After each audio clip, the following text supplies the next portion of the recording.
Hola amigos de tu revista Honduras al 100 en tu programa Salud Conciencia.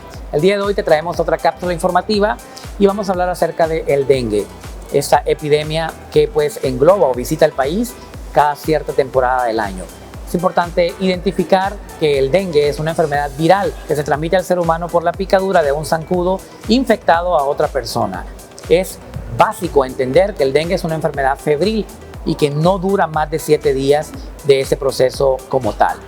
Al inicio de la enfermedad, el dengue se comporta como cualquier otra virosis sin ningún síntoma o signo específico patognomónico. O sea, puede darte dolor articular, dolor muscular, dolor de cabeza, sobre todo en la región posterior de los ojos, llamado dolor retroocular. Puede darte malestar general y en los niños se caracteriza mucho por la inapetencia y esa parte de fatiga constante.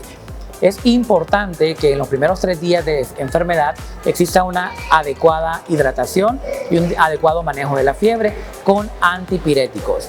Nosotros como médicos internistas y como médicos pediatras no recomendamos el uso indiscriminado de AINES o antiinflamatorios no esteroideos y tampoco recomendamos en primera instancia el uso de esteroides, ya que estas prácticas pueden aumentar el riesgo de causar mayor enfermedad en la fase crítica de la misma.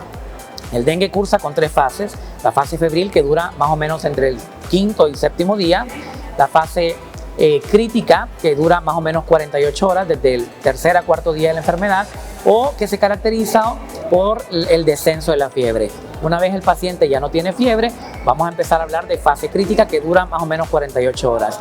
Y se llama fase crítica porque es aquí donde ocurren la mayoría de manifestaciones tórpidas que van a desencadenarse si no hacemos un buen manejo de la fase febril.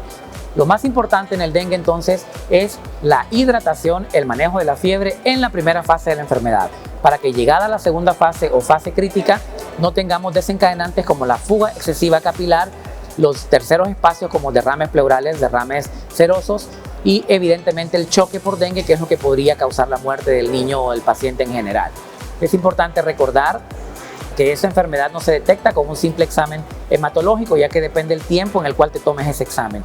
Recordemos para la población médica que me ve que los anticuerpos contra dengue están positivos aproximadamente después del 6º día de la enfermedad.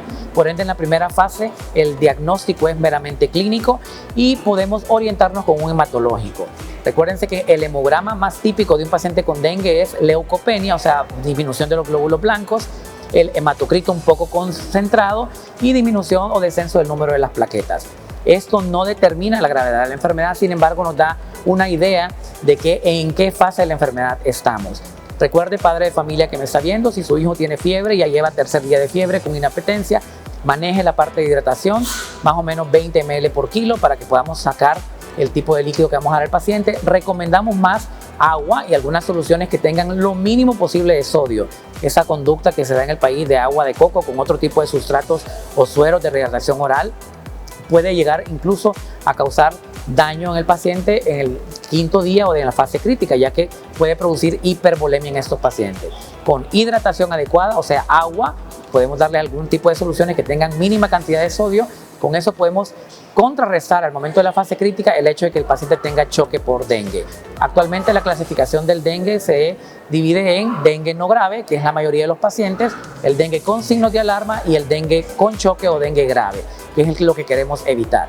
Recuerden que existen 4 serotipos de dengue que están circulando en el país, DEN 1, DEN 2, DEN 3 y DEN 4.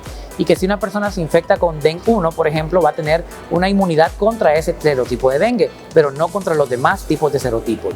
Entre más veces usted se infecte de dengue con diferentes tipos de serotipos, más grave va a ser la enfermedad. Por ende, si a usted le dio dengue hace 2 años, le vuelve a dar dengue en esta ocasión, puede que esta ocasión sea más grave que las veces anteriores, porque eso aumenta el hecho de que tengamos nosotros un sistema inmunológico más tórpido para poder contrarrestar esta enfermedad. ¿Cómo podemos evitar el dengue? Disminuyendo la infección. ¿Cómo podemos disminuir la infección? Erradicando la forma de contagio. Recuérdense que el ciclo del zancudo es más o menos 72 horas. Cada 3 días el zancudo está replicando y saliendo de la pupa. Por ende es importante usar la famosa untadita o una lavada de cada uno de los lugares de recipientes donde existe el agua. Recuérdense que el dengue se transmite a través del zancudo que vive en agua limpia, no en agua sucia. Por ende, todos esos recipientes que nosotros tenemos en casa debemos de estarlos por lo menos limpiando, cambiando el agua cada 3 días para evitar que ese zancudo se replique y pues pueda infectarnos. Es importante y básico ante todas esas recomendaciones acudir a un médico. No trate el dengue usted solo en su casa, siempre acuda al médico para evitar la progresión de enfermedades y para identificar sobre todo factores de riesgo de forma temprana. Recuerde, el dengue no es una enfermedad que puede tratar usted solo, necesita la ayuda de asistencia médica. Estamos siempre para darte las recomendaciones en nuestra revista Honduras al 100 en tu programa Salud Conciencia. Visita nuestras redes para estarte nutriendo de información de primera mano con Salud Conciencia.